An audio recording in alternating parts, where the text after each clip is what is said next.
The Baltimore Ravens are in danger of repeating a very worrying trend at the wide receiver position. We talk about what that trend is, how they can fix it, look at who's available at wide receiver, talk about Lamar Jackson, talk about mock draft, so much more too coming up next here on Locked On Ravens. You are Locked On Ravens, your daily Baltimore Ravens podcast, part of the Locked On Podcast Network, your team every day.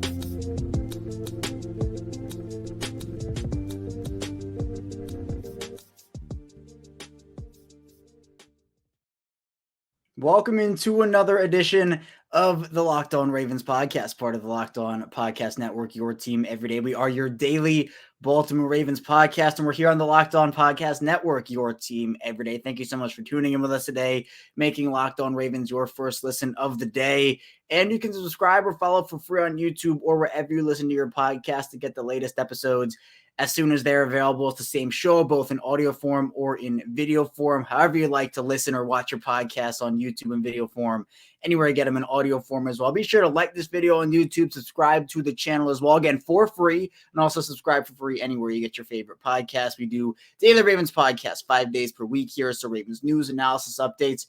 We're here for you Monday through Friday. So if you like Daily Ravens content, we have it here for you. And tell a friend if they want some Daily Ravens content. We have up to the date, up to the minute analysis here on the show. And today we're going to be talking about what happened yesterday for the Ravens, which wasn't a signing. You know, the Ravens didn't do anything actually bringing anybody, but they brought in somebody for a visit. And that was Nelson Agholor, the former Patriots wide receiver, first round pick of the Eagles in 2015. And it's another... It doesn't feel like this is the move, at least to me, that I wanted to see at the position. And look, nothing has happened yet. But if this were to happen, it would be repeating a very worrying trend. And the Ravens right now are in danger of repeating that worrying trend. And we'll talk about, that trend, what it is, how the Ravens can fix it, look at who is available right now. We'll talk about Lamar Jackson in that situation and how much that truly is hindering Baltimore's ability to go out there and spend. We've talked about it a lot. But in terms of them bringing in a guy like a Nelson Agholor, and then we'll also look at some mock drafts from Twitter that we got for our mock draft Sunday that came out a couple days ago. So a bunch to talk about here. Let's talk about Nelson Agholor here first, though. The news dropped on Monday. The Ravens brought him in for a visit and did not get a lot of rave reactions from people. People were very upset by it. Felt like almost people felt like they were led astray because of what we had kind of heard from John Harbaugh and Eric DeCosta at their end of season press conference and, stuff they've said at the combine about really looking at this position and addressing it and revamping that room. Nelson Agholor would be repeating a trend that Baltimore has had over the course of many, many years, really the course of their franchise history, of bringing in these wide receivers that are either at 30, over 30, right below 30, that have had middling production over the course of their careers, and maybe expecting them to come in and be a high volume guy for maybe the first or second or possibly third time in their career, and they haven't proven it. Nelson Agholor, again, I mentioned first round pick of the Eagles back in 2015, 340 catches, 4,246 yards, 31 touchdowns. His best season actually came in 2020 with the Raiders when he was there for one season, ended up putting up 48 catches, 896 yards, and 8 touchdowns. Also had 8 touchdowns with the Eagles in 2017, where he had 768 yards on 62 catches. Agholor is somebody who can be a deep threat. He can be a speed guy for you. He's 6 feet, weighs around 198 pounds. But again, this is the trend. And the reason why I say the Ravens are in danger of repeating it is because nothing's happened yet. The Ravens, at least at the time of this recording, haven't signed him. They haven't brought him in or someone similar to him in right now. And it feels like this is a move that, if it were to happen, again, a lot of people, just the news of him getting brought in for a visit through Ravens Twitter for a loop, if he got signed and that was the first signing of the Ravens offseason, people they'd be up in arms. They would not be happy. Now, I think the move, again, if this is what their big plan is, again, spending on defense, then bringing in a guy like Nelson Agholor and re-signing DeMarcus Robinson and taking a wide receiver in the first round or the third round or whatever, if that's the plan, it continues that trend of the Ravens, again, taking these wideouts in the first round. It's not a problem they take wide receivers in the first round, but the issue, as I've said time and time again, is the Ravens have not gone out there, at least over the time Lamar Jackson's been there, at the very least, and gotten that pure number one star veteran receiver. You can look to what the Eagles did for Jalen Hurts and bringing him A.J. Brown, what the Bills did for Josh Allen and bringing him Stephon Diggs, what the Cardinals did for Kyler Murray, bringing in both DeAndre Hopkins and Marquise Brown, 2 guys for him. The Ravens have done, they brought in Marquise Brown in 2019 in the first round, Rashad Bateman in 2021 in the first round. But if this is there, so let's say, I say that Rashad Bateman and Devin Duvernay are locks. Those are the 2 guys, the only 2 guys right now in that room that I consider locks. I don't think James Prochet is safe. I don't think Tylan Wallace is safe. I don't think some of these other, Shamar Bridges and some of these other guys, they're not safe. Those are the 2, Rashad Bateman and Devin Duvernay. Let's put out a scenario where the Ravens sign Nelson Agholor, and that's their big move, all right? So it's Rashad Bateman, Devin Duvernay, Nelson Agholor. I'll throw Demarcus Robinson in there too because it just feels to me like he's going to get re-signed. Maybe he doesn't, but I'm just going to say that's like my situation. My ideal scenario for the Ravens is 2 veterans and 2 young guys alongside Rashad Bateman and Devin Duvernay. So Duvernay, Bateman, Agholor, Robinson. Let's say Jordan Addison, Jackson Smith and Jigba, Zay Flowers. Let's go Zay Flowers. Zay Flowers and James Prochet. Let's say that's the other young guy, James Prochet.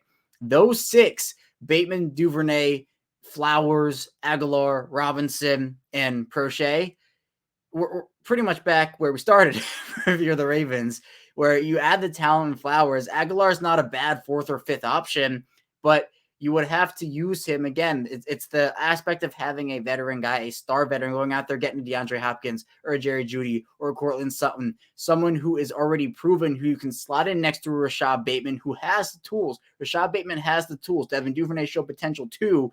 But again, it's with some of these receivers that you don't know what you're getting in Zay Flowers. You don't know what you're getting in a Jackson Smith and Jigba. Those guys could be all-stars. Jordan Addison, they could be all-stars. They could be Pro Bowlers. But at the same time, they could also be busts. I just feel like the safer option for the Ravens is to trade for a guy like a DeAndre Hopkins, bring in an Odell Beckham, although that's not necessarily safe by any stretch because of the injury history, but you still know what Odell can bring you if he's healthy. And I know that the if there is big. Even a DJ Chark at this point, again, injury history for sure. I would feel a lot better about that room if it was DJ Chark instead of Nelson Agholor and then it's Zay Flowers too. Nelson Agholor just doesn't move a needle for me. He was actually on the receiving end of the big Kyle Hamilton play we talked about that kind of got his season on track after struggling in the Miami game. Nelson Agholor, he caught the ball over the middle, ran to the right side of the field. Hamilton punched that ball out, chased him down, punched that ball out, and Marcus Peters recovered it in bounds and pretty much won the Ravens that game. I'm not, no disrespect to Nelson Agholor. It's frustrating for a lot of people because we've done this rodeo before. We've been down this road before. You're talking about people who watch the Ravens, Ravens fans, people who cover the Ravens.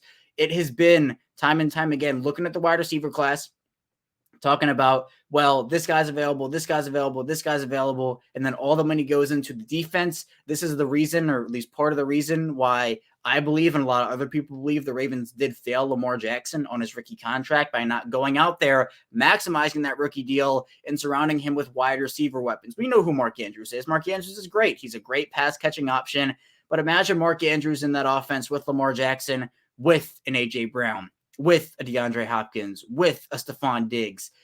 This is the type of situation where I do want to acknowledge the fact also that, and we'll talk about this more in the second segment as it comes up. We'll kind of transition into the first segment to the second segment with this. The Lamar Jackson situation, as I've talked about, this is probably my 100th time repeating this, has the Ravens' hands behind their backs. There is only so much they can do. And that's why I'm saying nothing has happened yet. And the Lamar Jackson situation still looms very, very large over what the Ravens can do with that franchise tag hit, the non-exclusive franchise tag hit. There's only so much they can do until he signs a contract or gets traded, or there's some sort of resolution where the Ravens can go down a path and figure out what that sole path is, instead of having 5 or 6 or 7 different paths, depending on what little situation here happens with Lamar and what path Lamar chooses to take.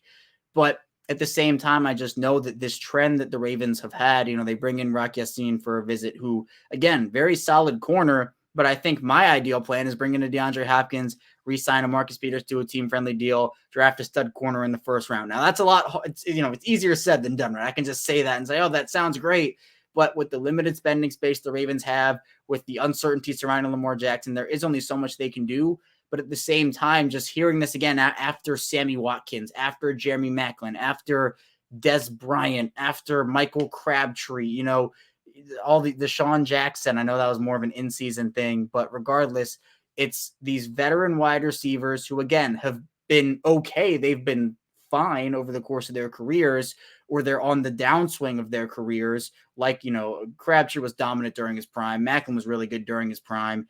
But, these guys that the Ravens are bringing in, they're getting them on the tail end of their careers or towards the end of their careers where it's not that stud star wide receiver. Nelson Agholor is not a needle mover to me, right? I would rather just bring back DeMarcus Robinson at that point, if I'm being honest with you. So we'll talk about the Lamar situation. We'll talk about who is still available because the wide receivers are slowly but surely coming off the market here. We'll talk about all that and more in the second segment coming up next on Locked On Ravens. But first, this episode is brought to you by FanDuel, and the tournament is heating up, and now is the perfect time to download FanDuel, America's #1 sportsbook, because new customers get a no-sweat first bet up to $1,000. That's bonus bets back if your first bet doesn't win. Just download the FanDuel Sportsbook app. It's safe, secure, and super easy to use. And then you can bet on everything from money line to point scores and threes drained. And again, my bracket's been busted since second day of the tournament. Purdue loses, and that was it for me. They were my champion, but the Nuggets, they won on Sunday. They play again on Wednesday, the Wizards. So I'll be looking at that money line. I'll be looking at the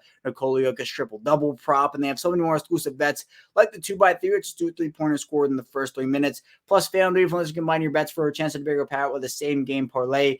So don't miss a chance to get your no-sweat first bet up to $1,000 in bonus bets. You need to go to FanDuel.com/lockdown. That's FanDuel.com/lockdown to learn more. Make every moment more. FanDuel, an official sports betting partner of the NBA. We return here to our second segment of Locked On Ravens here on Tuesday, Taco Tuesday.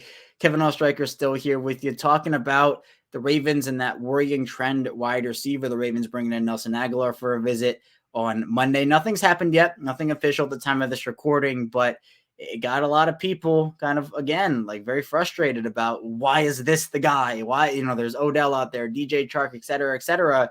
And again, part of it has to do with the fact that Lamar, with his non-exclusive franchise tag hit, $32.4 million, 14.5% of the cap.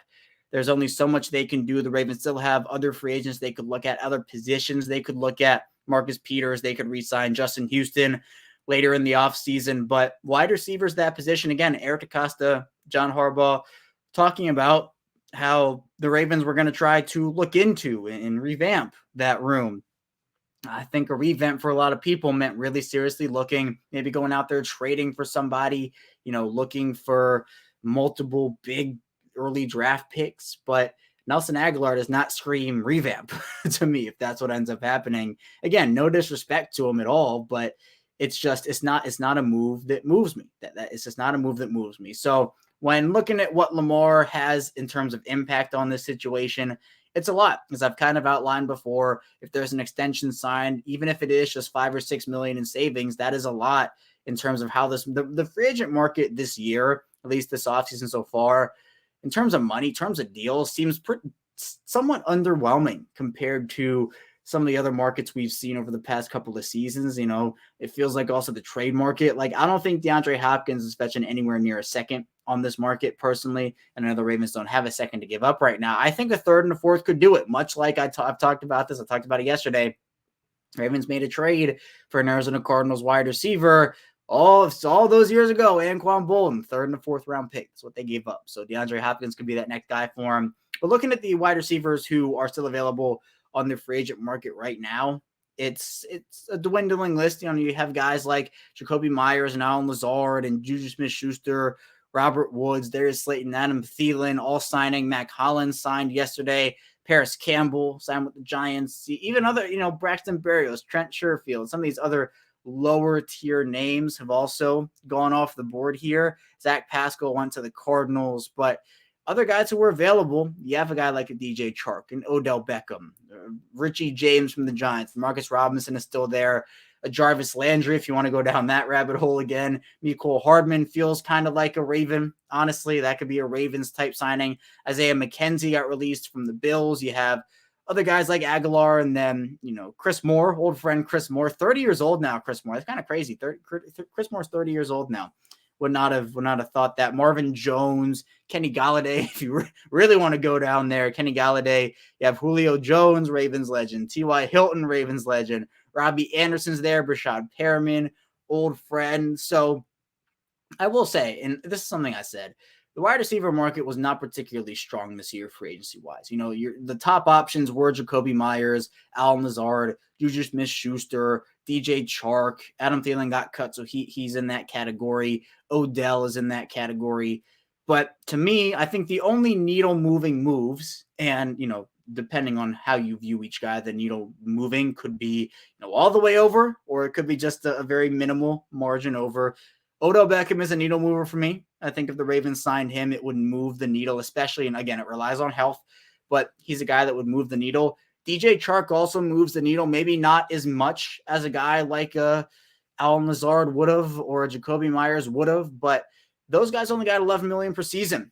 I think that, the Ravens can maybe get a DJ Chark on a $9 million per year deal, $10 million per year deal. I'd get DJ Chark a 2 for $20 if I'm the Ravens, and I'd feel good about it.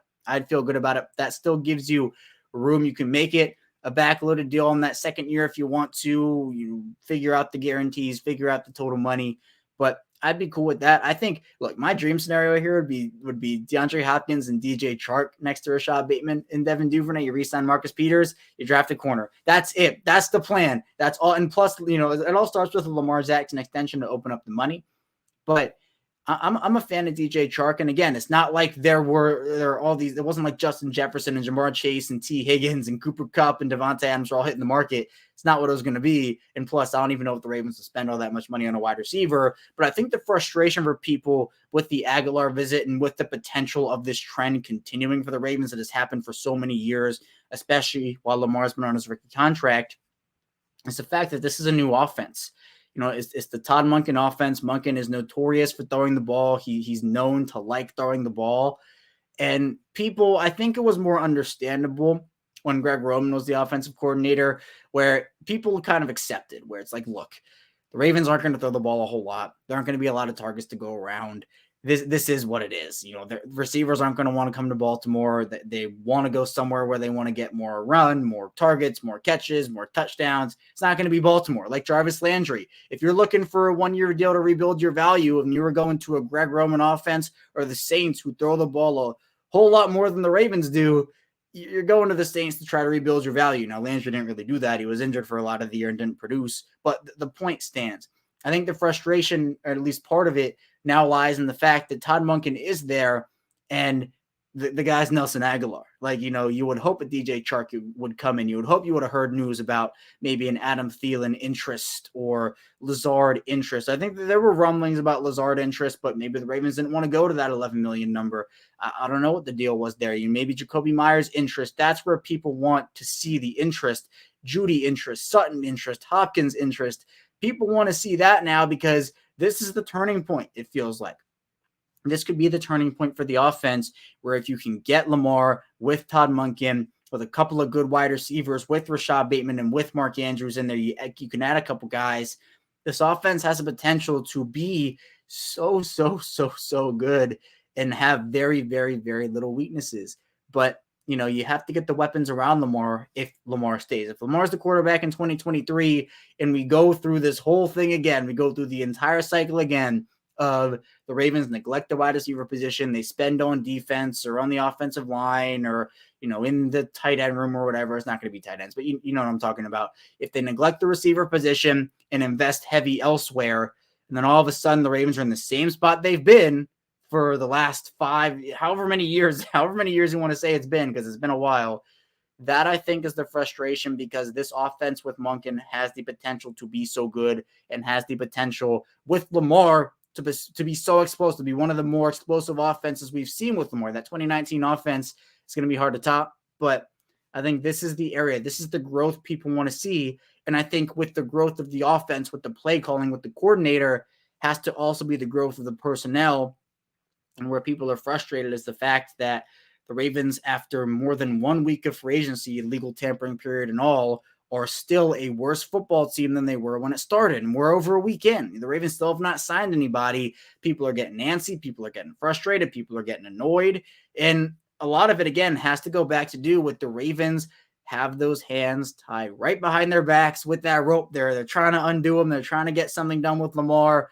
But at this point, we just don't know when it's going to end because Lamar's still looking for that fully guaranteed deal. The reports are saying the Ravens have done everything in their power to get Lamar a contract. Every report that comes out, people are tired of the Lamar situation. They want it to be resolved one way or the other. This offseason has just been, it's been a mess. It has been such a mess for the Ravens. Hopefully it's able to kind of settle down soon. There are still paths. There are still paths for this offseason to be saved. We talked about that with Kaji Ismail on Friday. So if you want some positivity, so some ideas to save this offseason, be sure to check that out.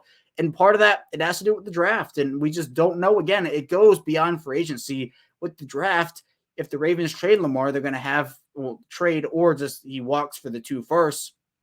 You're going to have probably a high first round pick. Quarterback becomes a huge need. But if they don't, then the needs remain the same. But you're kind of letting all these guys go in free agency. It's just everything ties back into the other thing, and everything ties back to Lamar. So coming up in our final segment, we'll talk a bit about mock drafts from Twitter that we got, look at some of the ideas that people have. So be sure to stay tuned so lots to dive into on Locked On Ravens. But first, this episode is brought to you by Built Bar, and the Built March Madness bracket is here. We know you have a favorite bar or pup, and now's your time to make it count. Go to BuiltMarchMadness.com to vote for your favorites. You know, I'll be voting for the Brownie Batter Puff, and if you want the Ravens to win, you better be voting for that bar too. Support your team, support your bar or puff. And when you vote for your favorite bar or puff, you'll be entered into a drawing where 50 lucky Locked On listeners will get a free box of Built. Not only that, but one Locked On fan will win a 12-month subscription to Built to have Built's best bars or puffs delivered monthly straight to your door. You got to try Built. Built's the best protein bar ever. Seriously, they're so amazing. You won't even think they're good for you because they taste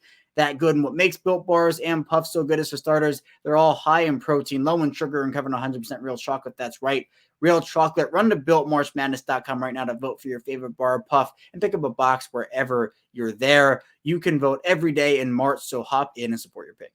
We return here. It's our final segment of Locked On Ravens. Kevin Oestreicher is still here with you on Tuesday. And be sure to subscribe for free, both audio and video form here. We are a 5-day-a-week Daily Ravens podcast, bringing you the Ravens news, analysis, updates, and live streams whenever the Ravens do something. You know, hopefully they'll do something soon. I'll be able to live stream. We'll have those. They'll be live on YouTube, and then after the fact, you can watch the replay in video form, or you can listen to it. I'll have it up in audio form as well. But let's get into some mock drafts here from Twitter. Again, I do a mock draft Sunday every single week before the draft, you know, starting right after the Super Bowl. And then I quote tweet that on the Locked On Ravens account. And under that, people can put their mock drafts, and I will get to as many as I can get to just when I see them. So first, let's get into one here from Joda Lee, who says, tried to be a little different / stream the reasonable with trades. Just wish I added to the offensive line somewhere. So the Ravens trade down here. They trade with Jacksonville. Jacksonville gets the 22nd pick and the 158th overall pick, and the Ravens get the 24th pick, the 121st pick, and the 127th pick. Zay Flowers is the pick at 27. You might be thinking, Kevin, you just said 24. Well, the Ravens then trade back in this mock draft again, 24 and 127 for 27 and 91. So the Ravens get Zay Flowers at 27, then Garrett Williams, the Syracuse corner at 86, Carl Brooks, Bowling Green edge at 91, Jonathan Mingo, Mississippi wide receiver 121, Dorian Williams, Tulane linebacker at 125, and Keaton Mitchell, East Carolina running back at 199. And this is a good one. I had the Zay Flowers, Garrett Williams, Jonathan Mingo trio in my mock draft that I did, so we're on the same wavelength with that.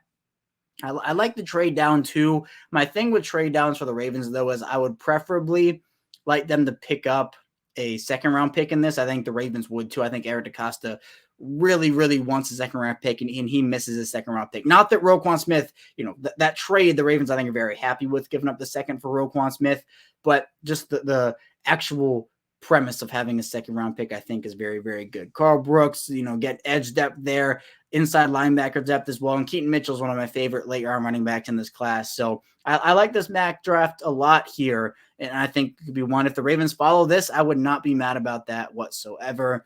Next, let's look at one here from House Malloy, who says, is Bennett a Raven if he's on the board at 199? Deontay Banks, Maryland corner at 22. Tank Dell, Houston wide receiver, 86. Isaiah McGuire, Missouri edge at 125. Jacorian Bennett, Maryland corner at 158. And Stenson Bennett, Georgia quarterback at 199.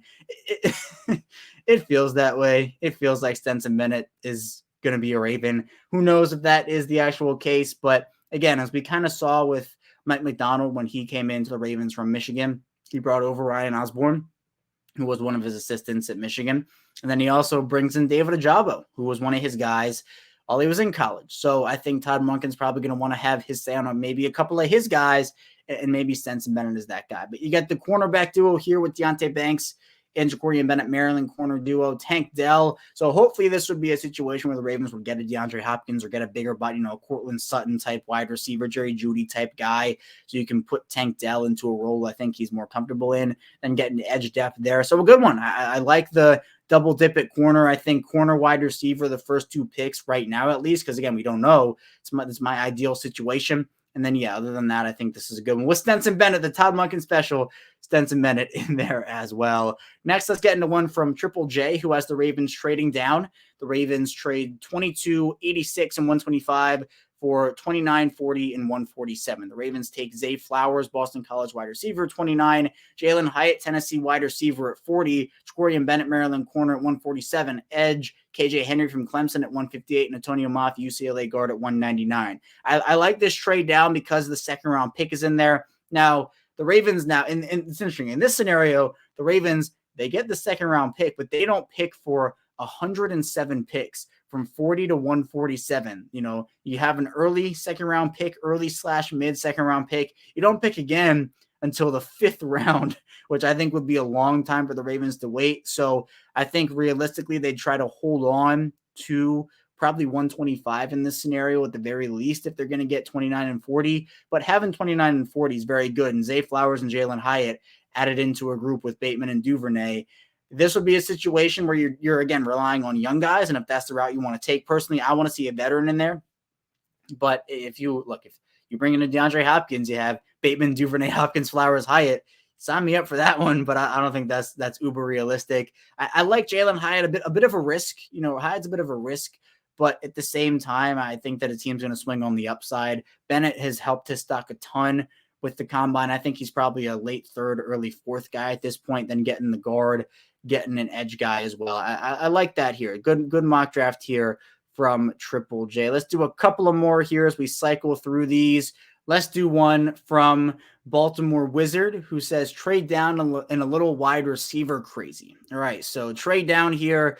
The trade down was 22 and 199 for 24, 88, 121, and 227. The Ravens take Jordan Addison, USC wide receiver at 24. Tank Dell, wide receiver from Houston at 86. Travius Hodges-Tomlinson, corner from TCU at 97. And the Ravens actually trade 86, a round 7 in 2024, round 7 in 2025 for 97, 151, 214, a round 4 in 2024, and a round 7 in 2025. Very trade happy here. Jacorian Bennett, Maryland corner, 121. Trey Palmer, Nebraska wide receiver, 125. KJ Henry, Clemson edge at 151. Moro Ojomo, defensive lineman from Texas, 158. Malik Cunningham, Louisville quarterback at 214. And Jalen Wayne, South Alabama wideout at 227. Yeah, definitely wide receiver crazy. 4 wideouts is not what I think is going to happen here. I think it's 2 max for me. So whether that's some combination of Addison and Palmer or Tank Dell and Jalen Wayne, that's where I think that is. I think 4 wideouts. My default is the Ravens keep 6 wide receivers.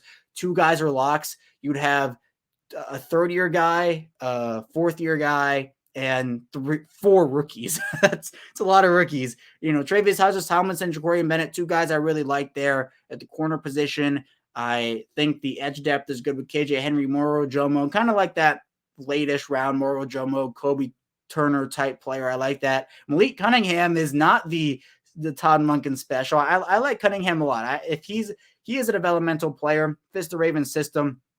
I think he is someone that could be a sleeper pick for them in wherever it is, 5th, 6th, 7th round. So solid here from Baltimore Wizard. Then we'll do one more here from Be More Finest, who says EDC redemption for the last year, 11-man fumble. He goes big and goes 12-man draft class. The Ravens had 11 picks last year. Be more finest with 12 picks. All right, let's do this. Ravens trade down here. 22 for 25, 100, 161, 217, 241, 244, and 253. Oh, that is a lot of picks.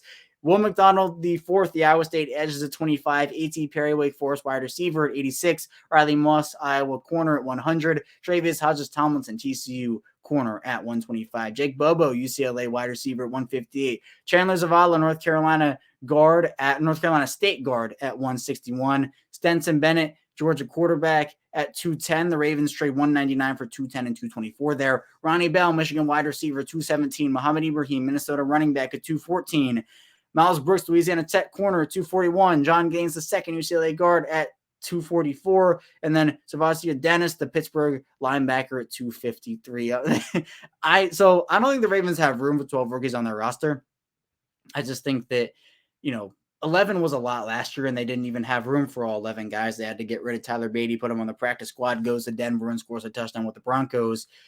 This one's interesting, though, because with the Ravens, they don't get a second-round pick in that trade. I would combine, all 5 of those picks, 161, 217, 241, 244, 253. I'd combine all those picks to see if I could get maybe like an early fourth in that deal. A.T. Perry, I think, is definitely solid. I think Travis Hodges-Tomlinson's underrated despite his size. Stenson Bennett, a Todd Monken special. So I'd be shocked if the Ravens actually did move forward with 12 rookies after having 11 guys in that previous draft class. But who knows? Eric DeCosta loves his picks. He likes to take swings. So wouldn't completely rule it out, but I'd be pretty surprised. So good exercise there from Be More Finest. I like the names, though. Like the names that he has here, I do like them. I like Ronnie Bell a lot. I think Chandler Zavala is very good. I like Miles Brooks too. So I like the names he put in here for sure. But that's all I have for you here today on Locked On Ravens. One more thing I want to give a special shout out to my dad, who it is his birthday today here on March 21st. So if you stayed to the end, and it's also to make sure he's listening to the end, but if you stayed to the end here, Dad, thank you for everything that you have done for me. Happy birthday. I love you so very much. But that's all I have for you here today on Locked On Ravens. Thank you so much for tuning in here. Again, be sure to subscribe on YouTube, follow along in audio form for free, no money involved. There you can come back as much as you want to. 5 days a week. We are here for you Monday through Friday. When we get back here tomorrow, there's more Ravens talk from us. So be sure to stay tuned for that, and I will see you right back here tomorrow.